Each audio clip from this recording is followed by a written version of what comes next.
Non, c'est pas ça. Ça doit être ça. Salut toi! Aujourd'hui, on va parler de la première étape d'une dégustation de vin. Alors, il s'agit évidemment d'ouvrir la bouteille. Si certains domaines proposent des capsules à vis qu'il suffit de tourner, le bouchon reste le plus courant en Bourgogne. Alors, rien de sorcier pour ouvrir une bouteille de vin. Il s'agit d'avoir le bon outil, un tire-bouchon.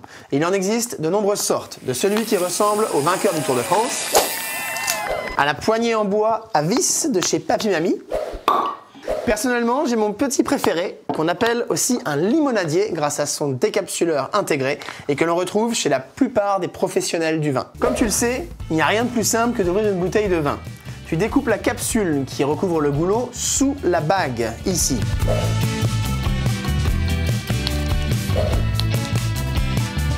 Ensuite, peu importe le tire-bouchon que tu as chez toi, le but, c'est de venir le visser en plein centre du bouchon pour ensuite l'extraire hors de la bouteille. Quand tu es presque au bout, prends le bouchon avec tes mains et incline-le délicatement pour le sortir de la bouteille. Et voilà! Tu as déjà dû entendre qu'il fallait que ton vin respire. Une façon de dire qu'après avoir été enfermé si longtemps dans la bouteille, il a besoin d'un peu d'air. Plus sérieusement, plus ton vin est jeune et plus il gagnera à respirer. Pour ça, rien de plus simple. Pose ton verre sur la table, 2 doigts sur le pied et trace des cercles pour faire tourner le vin.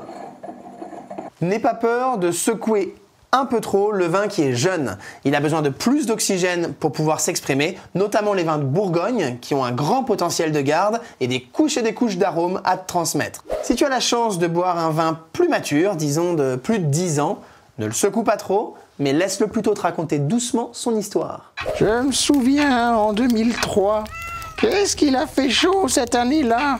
La température du vin est l'un des éléments les plus importants de la dégustation. En Bourgogne, les vins blancs comme rouges peuvent s'apprécier à la température naturelle d'une cave, de 12 à 14 degrés. Mais voici quelques règles simples si tu veux les déguster à la perfection. Les créments de Bourgogne, avec leurs bulles, peuvent s'apprécier un peu plus frais, de 6 à 8 degrés, pour révéler leurs arômes de fleurs blanches et d'agrumes. Plus le vin blanc est léger et frais, comme un Chablis ou un Bourgogne à ligoter, plus il s'appréciera frais, entre 8 et 10 degrés. Les vins blancs plus puissants ou complexes, comme un Meursault ou un Pouilly-Fuissé premier cru, s'apprécient à la température naturelle d'une cave, de 12 à 14 degrés. Les vins rouges de Bourgogne s'apprécient chambrés. Oh là là, t'as vu comment t'as les épaules trop basses et le col trop haut, c'est nul!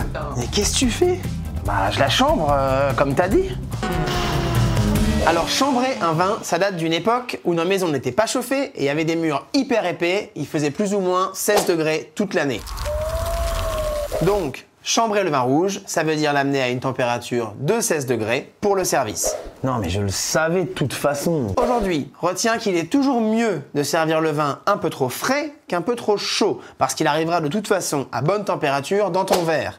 Pour tes vins de Bourgogne, tu peux les passer légèrement dans un seau d'eau froide, pourquoi pas avec un peu de glace s'il fait chaud. Le frigo, c'est ok, le congèle, jamais. Allez, respecte ton vigneron, bois avec modération.